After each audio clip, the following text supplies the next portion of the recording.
हाँ तो स्टूडेंट्स, इस वीडियो में पढ़ेंगे हम basic terms related to the geometry. Geometry को स्टार्ट करने से पहले जो सबसे पहले बात करेंगे जो बेसिक टर्म्स हैं ज्योमेट्री में। जो बेसिक टर्म्स आपको हर जगह देखने को मिलेंगी, एंगल के बारे में मिलेगा, एक्यूट एंगल के बारे में मिलेगा, ऑब्टूज एंगल के बारे में मिलेगा, और जो डिफरेंट टर्म है, सप्लीमेंट्री एंगल है, इंटरसेक्टिंग लाइन है, वर्टिकल अपोजिट एंगल है, आपको ये टर्म आपको हर एक क्वेश्चन में ज्योमेट्री में देखने को मिलेंगी।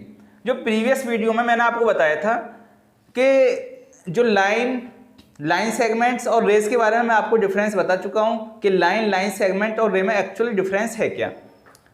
अब जो बात करेंगे हम करेंगे इन बेसिक टर्म्स की। यहाँ पे 10 बेसिक टर्म्स लिखी हुई हैं, 1 बाय 1 इन 10 टर्म को समझेंगे, ठीक है।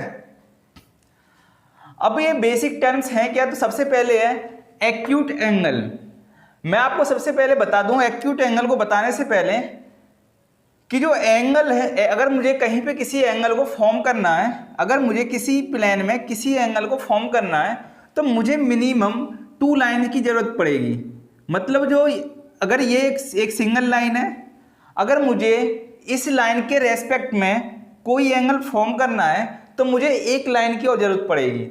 एक सिंगल लाइन से मैं कहीं पे एंगल फॉर्म नहीं कर सकता। अगर मुझे इस लाइन के रेस्पेक्ट में एक एंगल फॉर्म करना है तो मुझे एक दूसरी लाइन की आवश्यकता पड़ेगी कुछ इस तरीका से। इस लाइन को मैं कहीं पे भी ड्रॉ कर सकता हूँ, इस तरीका से भी, इस तरीका से भी। ये जो ये इन दो लाइन के बीच जो एंगल बनेगा ये एंगल है, मान के चलो इसे थीटा। इन दो लाइनों के जो बीच एंगल बनेगा वो मान के चलो θ2। इन दो लाइनों के बीच जो एंगल बनेगा वो मान के चलो θ3। जो एंगल को हम रिप्रेजेंट करते हैं वो थीटा से करते हैं। तो यहां से जो कंक्लूजन ये है कि अगर कहीं पे कोई एंगल फॉर्म हो रहा है तो वहां पर 2 लाइन आपको देखने को 100% मिलेंगी। तो अब हम समझेंगे जो बेसिक टर्म्स हैं। सबसे पहले जो बेसिक टर्म्स लिखी हुई है एक्यूट एंगल, कि एक्यूट एंगल होता क्या है।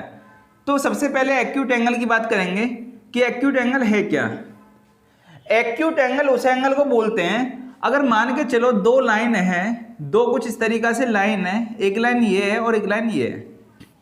अगर इन 2 लाइनों के बीच में जो एंगल फॉर्म हो रहा है, अगर ये जो एंगल इन 2 लाइनों के बीच में फॉर्म हो रहा है, अगर इसकी वैल्यू, अगर इस थीटा की वैल्यू मान के चलो इसके भी इन 2 लाइनों के जो बीच एंगल फॉर्म हो रहा है वो थीटा है। अगर इस थीटा की वैल्यू ग्रेटर देन 0, इस थीटा की वैल्यू ग्रेटर देन 0 और लेस देन 90 है, अगर इस थीटा की वैल्यू ग्रेटर देन 0 और लेस देन 90 है तो ये एंगल क्या कहलाएगा, एक्यूट एंगल। इसी तरीका से हम सेकंड टर्म के बारे में बात करेंगे। सेकंड टर्म क्या है, ऑब्टूज एंगल। सेकंड टर्म है ऑब्टूज एंगल।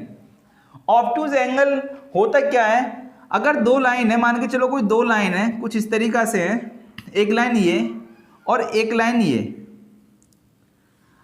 2 लाइन है, इनके बीच में कोई एंगल मान के चलो ये थीटा फॉर्म हो रहा है, ये एंगल थीटा है।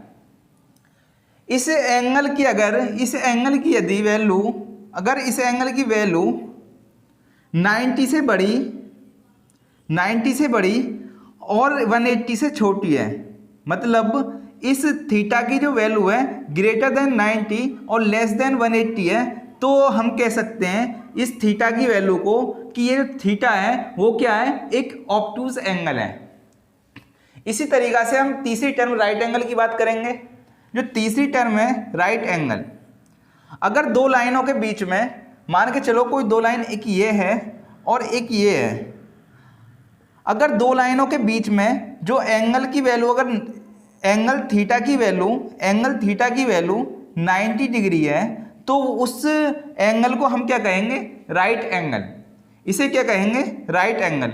ये first term, second term, third term. इसी तरीका से हम फोर्थ टर्म की बात करेंगे, स्ट्रेट एंगल। अब इसको समझते हैं स्ट्रेट एंगल होता क्या है। तो स्ट्रेट एंगल की बात करें हम, मैं कोई एक लाइन ड्रॉ करता हूं, ये कोई एक लाइन है, ठीक है।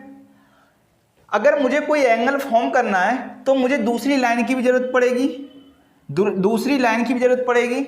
अगर मान के चलो मैं वो दूसरी लाइन ये ड्रॉ कर दूं कुछ इस तरीका से, ये कोई दूसरी लाइन है, इसी तरीका से मैं कोई तीसरी लाइन ड्रॉ कर दूं इस तरीके से, और इस लाइन को एक लाइन ऐसी ड्रॉ करूं एक लाइन ऐसी ड्रॉ करूं जो बिल्कुल इसके जस्ट अपोजिट है, मतलब बिल्कुल जस्ट अपोजिट है, मतलब सेम लाइन में है। एक मतलब कहने का ये है कि अगर ये लाइन एक लाइन ये है तो एक दूसरी लाइन जस्ट इसके अपोजिट ड्रॉ कर दूं तो मुझे एक कंप्लीट स्ट्रेट लाइन मिलेगी।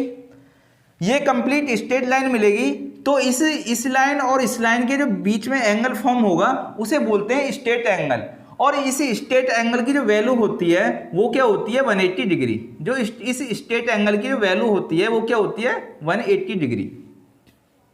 तो इसे बोलते हैं स्ट्रेट एंगल। इसी तरीका से हम जो फिफ्थ टर्म है उसकी बात करेंगे रिफ्लेक्स एंगल। रिफ्लेक्स एंगल, इसको समझना, जो रिफ्लेक्स एंगल होता है वो होता क्या है। मैंने आपसे कहा कि जो एंगल फॉर्म होने के लिए मुझे दो लाइनों की 100% जरूरत पड़ेगी। एक सिंगल लाइन से मैं एंगल को फॉर्म नहीं कर सकता। एक लाइन मैंने कुछ इस तरीका से ड्रॉ कर ली। आप कैसे भी प्लान में कैसे भी एक लाइन ड्रॉ कर सकते हो। वो लाइन ऐसे भी हो सकती है, कैसे भी ड्रॉ कर सकते हो जैसा आपका मन करे, लेकिन होनी चाहिए लाइन। लाइन का मतलब क्या है, एक स्ट्रेट लाइन। अगर मैं दूसरी लाइन अपनी मर्जी से कैसे भी ड्रॉ कर दूं तो वहां पर एक 100% एक रिफ्लेक्स एंगल 100% बनेगा। रीजन इज दैट, क्योंकि जो रिफ्लेक्स एंगल की जो वैल्यू होती है वो होती है, अगर रिफ्लेक्स एंगल को मैं थीटा कहूं तो इसकी जो वैल्यू होती है वो 180 से ग्रेटर होती है और लेस देन होती है 360 डिग्री। मतलब 180 और 360 के बीच में जो वैल्यू होती है वो रिफ्लेक्स एंगल की वैल्यू होती है। अब मुझे इसको शो कैसे करना है, अगर मैं इस लाइन और इस लाइन के बीच में वाला एंगल इसे दिखाऊं तो ये एंगल तो 90 डिग्री है, अप्रोक्स 90 वैल्यू है। तो ये एंगल तो रिफ्लेक्स एंगल हो नहीं सकता। अब ये कंप्लीट एंगल जो होता है, ये कंप्लीट एंगल जो होता है वो कितना होता है 360। अब अगर ये 90 डिग्री है, अगर ये एंगल 90 डिग्री है तो ये रिमेनिंग एंगल जो होगा, ये जो रिमेनिंग एंगल होगा ये कितना होगा 270। 360 माइनस 90 इक्वल टू 270 डिग्री। ठीक है, जो एंगल को हम रिप्रेजेंट करते हैं वो डिग्री में करते हैं। यहाँ पे 90 डिग्री, 0 डिग्री, 90 डिग्री, 180 डिग्री, इसी तरीका से 90 डिग्री। अगर रिफ्लेक्स एंगल को समझना, आप कोई भी लाइन ड्रॉ कर दो तो वो जो एंगल बनेगा वो एंगल जो रिफ्लेक्स एंगल बनेगा वो उन लाइन के पीछे, बिल्कुल जस्ट पीछे बनेगा, ना कि उन दो लाइनों के जो आपको दिख रहा होगा कि अंदर बन सकता है। अंदर जो बनेगा वो हमेशा जो होगा 180 और 360 से लेस होगा। तो रिफ्लेक्स एंगल को हमेशा रिप्रेजेंट करते हैं हम आउटसाइड ऑफ द लाइन। अब बात करेंगे हम एडजेसेंट एंगल की। तो ये जो सिक्स्थ टर्म है वो है एडजेसेंट एंगल। एडजेसेंट एंगल का मतलब समझते हैं कि एडजेसेंट एंगल होता क्या है। अब कोई चीज एडजेसेंट है, इसका मतलब है क्या कि कोई वहां पे दो चीजें हैं जो एक दूसरे के पास में है। तो ऐसे ही वो दो एंगल जो बिल्कुल एक के पास में दूसरा हो तो उन्हें बोलते हैं एडजेसेंट एंगल। समझते हैं एक फिगर से, मैं कोई एक लाइन ड्रॉ करता हूं इस तरीके से, दूसरी लाइन एंगल फॉर्म करने के लिए कुछ इस तरीका से ड्रॉ करता हूं। ये मान के चलो θ1 है, ये एंगल θ1 है। अगर मैं इन दो लाइनों में से किसी एक लाइन को कॉमन लेके, कहने का मतलब ये है कि अगर मैं इस लाइन को, इस लाइन के रेस्पेक्ट में अगर मुझे एंगल बनाना है तो मैं एक लाइन इधर ड्रॉ कर सकता हूं। अगर मुझे इस लाइन के रेस्पेक्ट में एंगल बनाना है तो मैं एक लाइन इधर ड्रॉ कर सकता हूं। मतलब ये कि इन दोनों आर्म से, दोनों साइड से मुझे एक साइड्स को अगर मैं कॉमन लेके कोई तीसरी साइड को ड्रॉ करूं, किसी एक साइड्स को रेस्पेक्ट मान के, मतलब इसके रेस्पेक्ट में कोई तीसरी साइड ड्रॉ करूं तो मुझे एक एंगल मिलेगा इस तरीके से θ2। ये इस और इस लाइन के बीच में जो एंगल बनना है वो क्या है θ1। इस लाइन और इस लाइन के जो बीच एंगल बनना है वो बनना है θ2। ये एंगल और ये एंगल, इनके लिए एक आर्म जो क्या है कॉमन। अगर एक आर्म दो एंगल के लिए कॉमन है, अगर एक आर्म दो एंगल के लिए कॉमन है तो θ1 और θ2 ये जो एंगल होंगे वो क्या होंगे एडजेसेंट एंगल। एडजेसेंट एंगल इन्हें बोलते हैं एडजेसेंट एंगल। अब बात करेंगे हम सप्लीमेंट्री एंगल। एडजेसेंट एंगल का मतलब आपके समझ में आ गया कि एडजेसेंट एंगल होते क्या। जो एंगल दो बिल्कुल पास में बने हुए हो उनके लिए एक कॉमन आर्म्स हो तो उसे बोलते हैं एडजेसेंट एंगल। इसी एडजेसेंट एंगल को दो डिफरेंट वे में बोला गया। First one is supplementary angle, second one is complementary angle. तो सप्लीमेंट्री एंगल की बात करें, अगर दो एडजेसेंट एंगल हैं, कोई दो एडजेसेंट एंगल हैं, अगर कोई दो एडजेसेंट एंगल हैं और उनका सम 180 डिग्री है, तो वो जो एंगल होंगे क्या होंगे? Supplementary angle. समझते हैं कैसे? ये कोई आर्म थी, अगर मैं इसके जस्ट अपोजिट एक लाइन ड्रॉ कर दूं, जस्ट अपोजिट एक लाइन ड्रॉ कर दूं, तो इन दोनों जो लाइनों के बीच जो एंगल बनेगा वो कितना बनेगा? 180 डिग्री। कंप्लीट जो एंगल होगा 180 डिग्री होगा। अब अगर मुझे दो एंगल फॉर्म करने हैं, ये एक सिंगल एंगल है, ये एक सिंगल एंगल है। दूसरे एंगल को फॉर्म करने के लिए मुझे कोई अनदर थर्ड साइड लेनी पड़ेगी। थर्ड साइड मान के चलो ये है, थर्ड लाइन ये है, तीसरी लाइन ये है। तो ये एंगल ये जो साइड्स है, एक तो इस साइड्स के रेस्पेक्ट में एंगल बना रही है, मान के चलो ये θ1 है, और ये साइड्स, ये जो साइड्स है, जो ये लाइन है, एक एंगल इस लाइन के रेस्पेक्ट में बना रही है, मान के चलो ये एंगल θ2 है। अगर θ1 और θ2 की अगर वैल्यू देखो एक स्ट्रेट लाइन पे, तो आपको क्या मिलेगी? θ1 प्लस θ2 इक्वल टू 180 डिग्री। तो इसका मतलब हुआ क्या कि अगर दो एंगल का सम 180 डिग्री है, अगर दो एंगल का सम 180 डिग्री है, तो वो एंगल क्या होंगे? Supplementary angle. लेकिन वो एंगल होने क्या चाहिए? Adjacent angle. अगर दो एंगल सप्लीमेंट्री बोल दिए जाए तो मतलब कहने का ये है कि वो एडजेसेंट एंगल है और उनका जो सम है वो 180 डिग्री है। इसी तरीका से हम जो नेक्स्ट टर्म की बात करेंगे वो है कंप्लीमेंट्री एंगल। कंप्लीमेंट्री एंगल जो 8th टर्म है वो है कंप्लीमेंट्री एंगल। तो कंप्लीमेंट्री एंगल सेम ऐसे ही है उसकी, लेकिन उसकी कंडीशन डिफरेंट है। अगर मैं कोई एक आर्म ड्रॉ करूं कुछ इस तरीका से, और मैं एक एंगल फॉर्म करूं, एक 90 डिग्री का एंगल फॉर्म करूं, जैसे मैंने यहाँ पे पहले 180 करा था, यहाँ पे मैं 90 डिग्री का एंगल फॉर्म करूं, और इसके बीच और मैं कोई इस एंगल को दो पार्टों में डिवाइड कर दूं, मान के चलो ये एंगल θ1 है और ये एंगल θ2 है, ये एंगल θ1 है और ये एंगल θ2 है। अगर दो एंगल का सम, जो एडजेसेंट एंगल है, अगर दो एंगल का सम 90 डिग्री है, θ1 प्लस θ2 इक्वल टू 90 डिग्री है, तो वो दोनों एंगल एक दूसरे के क्या होंगे? कंप्लीमेंट्री एंगल होंगे। अगर दो एंगल का सम 90 डिग्री है तो वो एंगल क्या कहलाएंगे? Complementary angle.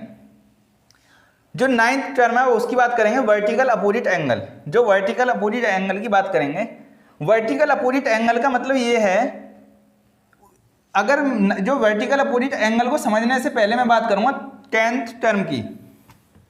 जो 10 टर्म्स यहाँ पे लिखी हुई है उसकी बात करेंगे सबसे पहले 9 टर्म को समझने के लिए। तो 10 टर्म में लिखी हुई है intersecting and non intersecting line. अगर मुझे कोई दो लाइन ड्रॉ करनी है, किसी प्लेन में, तो मैं दो डिफरेंट वे से ड्रॉ कर सकता हूँ। फर्स्ट वे हो सकता है कि मेरा इस तरीके से हो सकता है कि दो लाइन इस तरीके से ड्रॉ कर सकता हूं कि वे दो लाइन एक दूसरे को कट करें, एक लाइन ये और एक लाइन ये, तो इन्हें बोलते हैं इंटरसेक्टिंग लाइन। अगर दो लाइन तुमने प्लेन में इस तरीके से ड्रॉ करी हैं कि वो दो लाइन एक दूसरे को कट कर रही हैं, तो ये लाइन क्या कहलाएगी? Intersecting line. Non intersecting line, जो नॉन इंटरसेक्टिंग लाइन है उसका मतलब बता दूं मैं।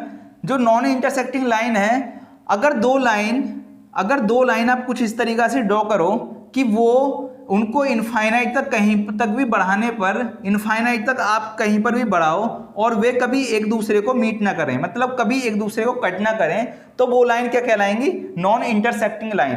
दो नॉन इंटरसेक्टिंग लाइन को हम क्या बोलते हैं? Parallel line. Parallel line. ये जो नॉन इंटरसेक्टिंग लाइन होते हैं, जो नॉन इंटरसेक्टिंग लाइन होती हैं, जिनको हम कहीं तक भी बढ़ाएं, इधर भी इनफाइनाइट की तरफ ले जाएं और इधर भी इनफाइनाइट की तरफ ले जाएं, तो ये लाइन कहीं पे एक दूसरे को कट नहीं करेंगी। ऐसी दो लाइनों को बोलते हैं जो एक दूसरे को कट नहीं करती, उन्हें बोलते हैं पैरेलल लाइन। अब बात करेंगे वर्टिकल अपोजिट एंगल, समझेंगे इससे। अगर आपने किसी प्लेन में दो लाइन ऐसी ड्रॉ करी हैं जो एक दूसरे को कट कर रही हैं, तो वो जो लाइन है वो कुछ एंगल फॉर्म करेंगी। यहां पे देखो कि एक एंगल तो आपको ये दिख रहा है कि ये फॉर्म हो रहा है, और दो एंगल ये दिख रहे हैं कि ये यहाँ पे फॉर्म हो रहे हैं। तो यहाँ पे कंप्लीट एंगल कितने फॉर्म हो रहे हैं? 1, 2, 3 एंड 4। अगर दो लाइन एक दूसरे को इंटरसेक्ट कर रही हैं तो वहां पे जो एंगल फॉर्म होंगे वो होंगे 4।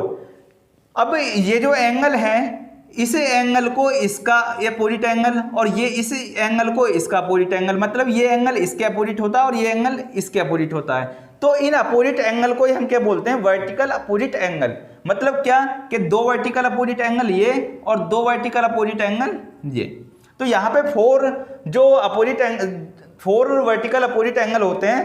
तो लेकिन एक चीज और बता दूं कि ये फोर जो यहाँ पे एंगल बने, जो वर्टिकल अपोजिट एंगल होते हैं वो एक दूसरे के इक्वल होते हैं। कहने का मतलब ये है कि अगर ये 30 डिग्री है तो इसकी वैल्यू भी 30 डिग्री होगी। अगर ये 30 है तो इसकी वैल्यू कितनी होगी, 150। अगर इसकी वैल्यू 150 है तो इसकी वैल्यू भी 150 होगी।